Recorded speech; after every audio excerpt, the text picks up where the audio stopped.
ಜಾಗತಿಕವಾಗಿ ವಿಶ್ವದಾದ್ಯಂತ ಚರ್ಚೆಯಲ್ಲಿರುವ ಒಂದೇ ಒಂದು ವಿಷಯ ಅಂದರೆ ಟ್ರಂಪ್ ಟ್ಯಾರಿಫ್ ಅಂದರೆ ಸುಂಕ. ಇದೀಗ ಬಂದ ಸುದ್ದಿ ಹಾಗೆ ಅಮೆರಿಕವು ಎಲ್ಲ ದೇಶಗಳಿಗೆ, ಜಾಗತಿಕವಾಗಿ ಎಲ್ಲ ದೇಶಗಳಿಗೆ 10% ಟ್ಯಾರಿಫ್ ಅನ್ನು ಇಡಲಾಗಿದೆ. ಇದೀಗ ಇದ್ದ 50%, 60%, 100% ಟ್ಯಾರಿಫ್ ಅನ್ನು ಡೈರೆಕ್ಟ್ ಆಗಿ 10% ಆಗಿ ಟೆಂಪರರಿ ಆಗಿ ಇದನ್ನು ಈಗ ಎಲ್ಲ ದೇಶಗಳಿಗೆ ಅಳವಡಿಸಲಾಗಿದೆ. ಇದೀಗ ಮೊನ್ನೆ ಅಷ್ಟೇ ಭಾರತ ಮತ್ತು ಅಮೆರಿಕದ ಟ್ರೇಡ್ ಒಪ್ಪಂದದಿಂದ 25% ಟ್ಯಾರಿಫ್ ಅನ್ನು 18% ಆಗಿ ಮಾಡಲಾಗಿದೆ.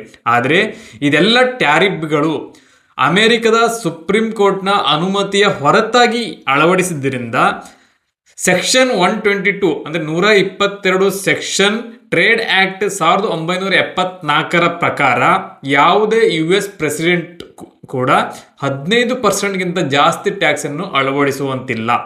ಇದ್ಯಾವುದನ್ನು ಲೆಕ್ಕಿಸದೆ ಡೊನಾಲ್ಡ್ ಟ್ರಂಪ್ ತಮಗೆ ಮನಸ್ಸು ಬಂದ ಹಾಗೆ, ತನ್ನ ಇಚ್ಛೆ ಹಾಗೆ 50%, 60% ಟ್ಯಾರಿಫ್ ಅನ್ನು ಎಲ್ಲ ದೇಶಗಳಿಗೆ ಹಾಕಿದ್ದಾಗಿದೆ.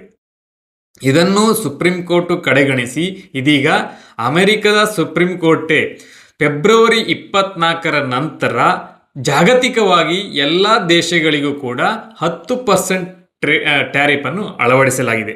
ಈ ಟ್ಯಾರಿಫಿಂದಾಗಿ ನಮಗೇನು ಲಾಭ, ಭಾರತಕ್ಕೆ ಏನು ಲಾಭ? ಭಾರತ ಆಲ್ರೆಡಿ 18% ಟ್ಯಾರಿಫ್ ಅನ್ನು ಸ್ವೀಕರಿಸಿ ತುಂಬ ಖುಷಿಯಲ್ಲಿದ್ದಾಗ ಇದೀಗ ಮತ್ತೆ 10% ಅಂದರೆ ನಮ್ಮಲ್ಲಿ ರಫ್ತಾಗುವ ಎಲ್ಲ ವಸ್ತುಗಳು ನಮ್ಮ ಸಣ್ಣ ಮತ್ತು ಮಾಧ್ಯಮ ಕೈಗಾರಿಕೆಗಳಿಗೆ ಇಲ್ಲಿಂದ ಯಾವ್ಯಾವ ವಸ್ತುಗಳು ರಫ್ತಾಗುತ್ತವೆ, ಉದಾಹರಣೆಗೆ ಬಟ್ಟೆ, ಆಭರಣ ಇತ್ಯಾದಿ ಬಟ್ಟೆ ವ್ಯವಹಾರಕ್ಕೆ ತುಂಬ ಸಹಾಯವಾಗುತ್ತದೆ.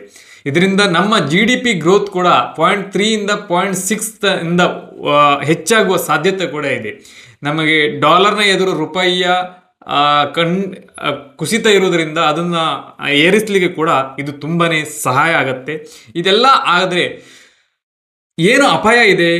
ಈ ಆಕ್ಟ್ ಪ್ರಕಾರ ಅವರ 1974 ಟ್ರೇಡ್ ಆಕ್ಟ್ ಸೆಕ್ಷನ್ 122 ಪ್ರಕಾರ ಯಾವುದೇ ಟ್ಯಾರಿಫ್ ಅನ್ನು ಕೂಡ 5 ತಿಂಗಳಿಗಿಂತ ಜಾಸ್ತಿಯಾಗಿ ಅಳವಡಿಸುವಂತಿಲ್ಲ. ಅಂದರೆ ಈಗ ಏನು 10% ಟ್ಯಾರಿಫ್ ಹಾಕಿದ್ದಾರೆ ಅದು ಓನ್ಲಿ ಅಂದರೆ 5 ತಿಂಗಳವರೆಗೆ ಮಾತ್ರ ಇದು ಟೆಂಪರರಿ ಆಗಿರುತ್ತೆ. ಅದಕ್ಕಿಂತ ಜಾಸ್ತಿ ಹಾಕಲಿಕ್ಕೆ ಯಾರಿಗೂ ರೈಟ್ಸ್ ಇಲ್ಲ.